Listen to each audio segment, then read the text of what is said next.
We are looking at ways to minimize the undue burden that you mentioned. Safety-wise, we've heard a lot about multiple kids at different schools. One of the more prominent potential solutions is a fee-based system, a system that would be provided by an external provider independent of the school system. It would be a fee-based arrangement. And just kind of on the surface, one of the potential benefits of that as well versus the current system would be availability potentially without regard to, or with regardless of the proximity of the school. Currently, we do not offer transportation if you reside within 2 miles of the school.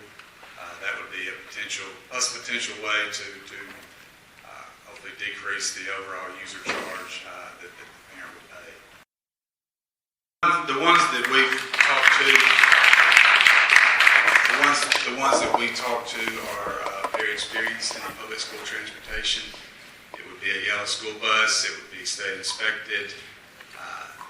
It's not Durham. It's not Durham. It's one that is involved in providing contract transportation in this state.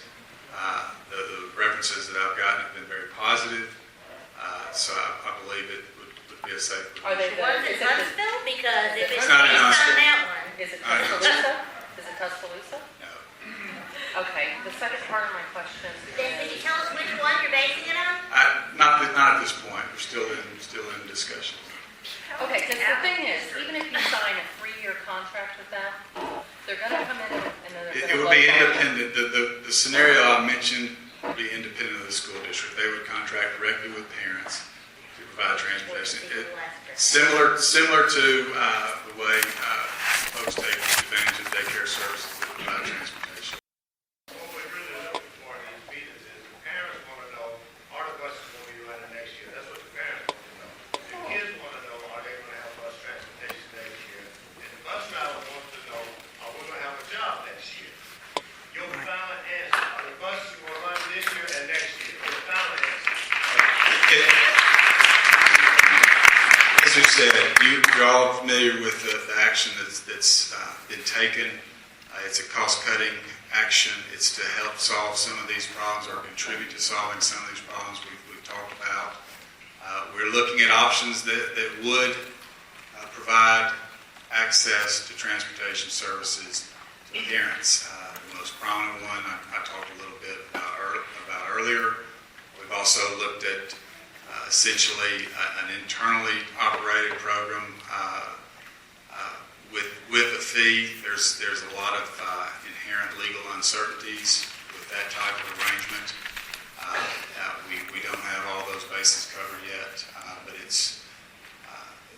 appears to be advantageous that the external fee-based would do more to help us down the road. I answered it the best way that I could.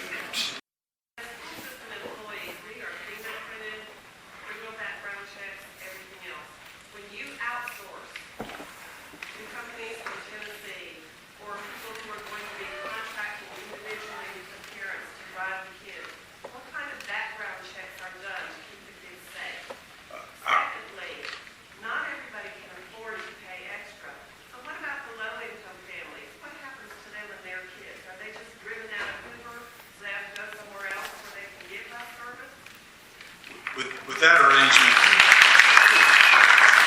what was the first question? The background check? Background checks, fingerprinting, all of the checks that we have to go through as Hoover City School employees. How does that apply to people who outsource? When we worked with the outsourcing of some of our cleaning services, the company that we had a pretty extensive background check, HR mechanism of their own. What we basically did is we put our state, the processes you described, we put those on top of theirs. So they essentially have to go through those same process. The legal threshold, I think, is whether they have unsupervised access to kids. You could probably argue that they don't, but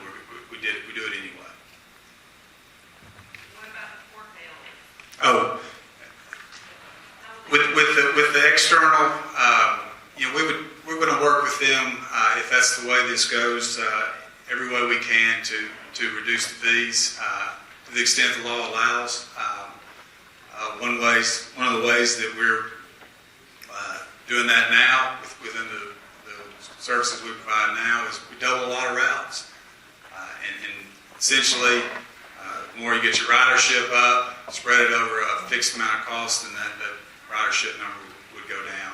There's some other couple ideas we've tossed around, but it'd be premature to mention those because I would be speaking for other people at this time. But there's some other things that could potentially be added to that equation to help the lower income kids. Do you really think that the school bus issue is insignificant enough to not solve before you vote on next year's budget? There's nothing that deals with schools with a changing school bus that's included in this year's budget. Perhaps if you planned ahead, you could do something to put off the problem that you're going to have in the following year. To me, it seems ridiculous to have such a big problem with the budget and be trying to push through a budget tonight that doesn't take that into account. Thank you. Given that the school bus solutions that were promised to be looked at,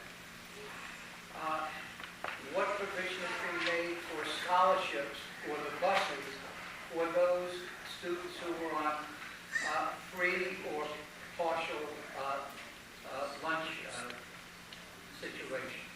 Okay, those are the ones who will have a hard time being able to afford them. Thank you, Mr. Singer. We've got two more questions. We have viable options out here to make up that deficit, like the 1% sales tax and other possible revenue sources. Like you said, the increase in revenue